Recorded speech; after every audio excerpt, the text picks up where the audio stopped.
The dangers of magical thinking. Hi, I'm Angie. Hey, I'm Eddie. Thanks for joining us at Life Squared.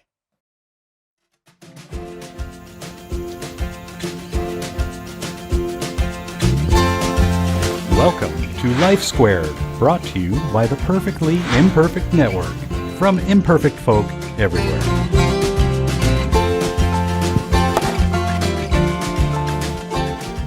The dangers of magical thinking. Yeah, it's when you think things are going to happen, but without a logical chain of events. It's illogical because it throws cause and effect out the window. Okay? It's like something's going to drop down from the heavens and happen. Now, there is serendipity. I'm not going to defy that. Right. But things don't happen without you doing something. And people that are caught up in this magical thinking think things are just going to be okay, and they don't have to do anything. It's a little bit similar to the Pollyanna problem, and we have a video about that. Yes, it is. And what it does, what it does to you is absolutely pretty much the same as the Pollyanna problem, where you think everything's great. It is actually a mental issue that people go to therapy for. So, number one, it impedes positive change.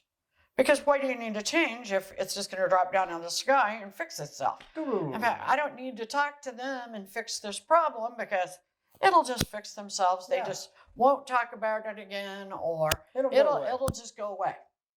So what is it? It's really a form of denial. That's exactly what it is. But the one thing is, you don't have that conversation with that person. You don't fix that problem. Why? Because it's just going to fix itself. I had somebody in my family that had this very badly. I mean, they would not, a lot of non-confrontational people that don't want to discuss problems have sort of this magical thinking going on, along with this, I'm not going to talk to them, or I'm not going to tell them about the problem because somebody else will. Or something else will drop out of the sky and fix it. Number two, real solutions are unlikely. You're right. Why? Because you're not doing anything. So, the world really exists on cause and effect. Right.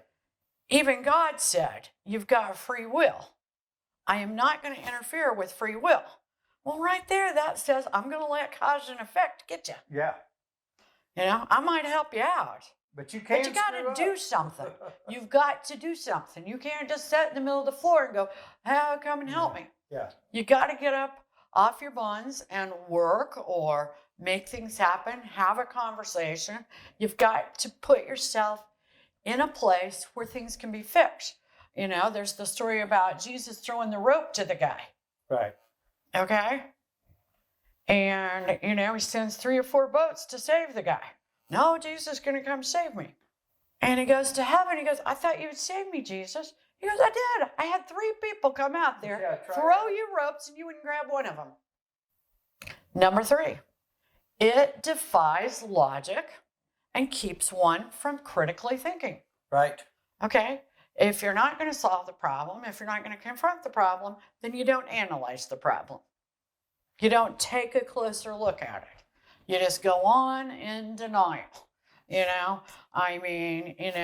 There's no milk in the refrigerator when you leave for work. And instead of stopping by at the grocery store and grabbing some milk, you think somebody's just going to magically put it there. It's not going And guess what? It's not going to happen. Nope. So you don't make a plan for stopping by the store, making sure you got the money to pay for it, or you took your wallet in. Yep. All the things, all the steps that get you there. Number 4, it can equal exaggerated responsibility. So you exaggerate the responsibility of others. Others have more to do with the problems than you do, That's not true. because they're going to solve it. You're not, because you're in denial.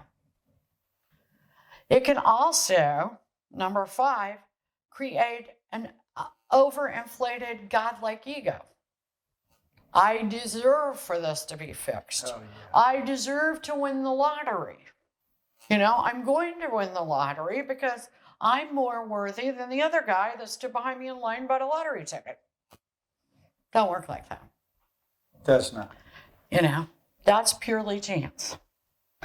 Number 6, it's a precursor or a symptom of mental health issues. You know, sometimes this is Yeah. kind of where the mental issues start. This magical thinking Right. that, you know, you're just going to will it to happen and it happens. No, unfortunately or fortunately, we have to do something to make it happen. You have to have effort. You have Absolutely. to put something in. Nothing happens with no effort. Absolutely. And you can think that you are much more important than you are. And that goes back to a lot of times we mentioned Sadhguru, Yeah. the Indian guru. And he says, you know, you haven't lived till you realize what a small little blip in the universe that you are. Just a boop. That's It it. actually frees you, makes you more humble, and makes you understand more about life It's a fact. and your place in it. And let me tell you, there is no place for a godlike ego. Yeah. And there's no place for someone that thinks that the world of magic needs to come down and do all these great things for them. So Yes, indeed. think about that. That's kind of deep, isn't it? Yeah, it is. So thanks for joining us here at the Perfectly Imperfect Network on Life Squared. Peace. We really appreciate you joining us today at Life Squared on the Perfectly Imperfect Network. To get more content, please consider subscribing. If you have any questions or feedback, we'd love to hear from you in the comments section. Thanks for watching.